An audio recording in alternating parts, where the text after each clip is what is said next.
My name is Sarah. I'm 32 years old. From the outside, people think I have a dream life, a successful husband, a comfortable home, and stability that many women would envy. But behind closed doors, in the silence of my bedroom, I whisper words I never imagined I'd say. I hate my husband. Not just dislike. Not just frustration. A deep, burning hate that eats me alive. When I first met James, I thought I had won the lottery of love. I was 24, shy, and just beginning my career as a teacher. He was 30, ambitious, charming, and the kind of man who filled the room with his presence. The night we met at a friend's dinner party, he pulled out my chair, laughed at my silly jokes, and listened like every word I said mattered. He told me, "You deserve someone who will treat you like a queen." And I believed him. For the next 2 years, he showered me with gifts, trips, and grand romantic gestures. He was attentive, thoughtful, and endlessly patient. When he proposed, I said yes without hesitation, certain that my life was about to be a fairy tale. Our wedding was breathtaking. My dress shimmered under the golden lights. My mother cried tears of joy, and James promised in front of everyone, "I will love you more every single day of my life." And at first, He did.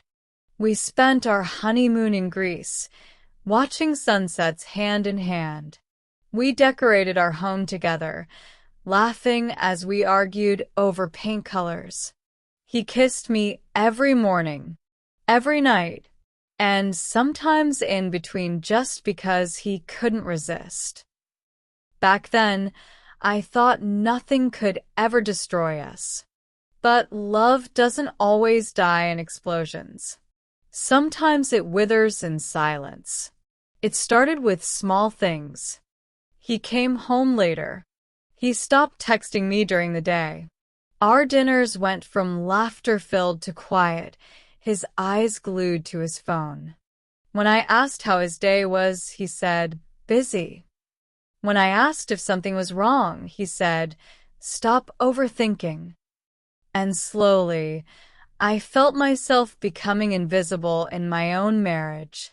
Soon, his charm turned into control. He began criticizing me, the way I cooked, the way I dressed, even the way I spoke. If I spent money, he asked, "Do you really need that?"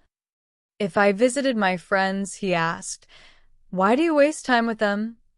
He wanted me at home, waiting for him, like a trophy wife he could display, but never truly love. One night, I put on a dress I loved. He looked at me and said, "Are you really going out in that? You look cheap." I laughed it off, but when I went to the bathroom, I cried silently, so he wouldn't hear. The silence between us grew like a wall. We sat at the same table, but it felt like miles separated us. We slept in the same bed, but he rolled over and turned his back every night. I spoke, but my words hit a void. And that silence was worse than shouting. It was the silence of indifference. Sometimes, I lay awake staring at him while he slept, asking myself, how did I go from being loved so deeply to being treated like I don't exist? Hate didn't arrive overnight.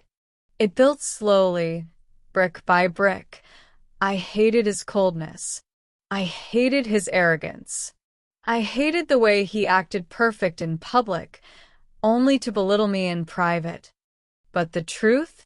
I hated myself even more for staying, for pretending, for swallowing my pain just to keep the illusion of a perfect marriage.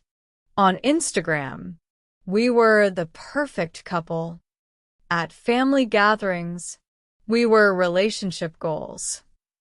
but behind closed doors, I felt like I was rotting inside.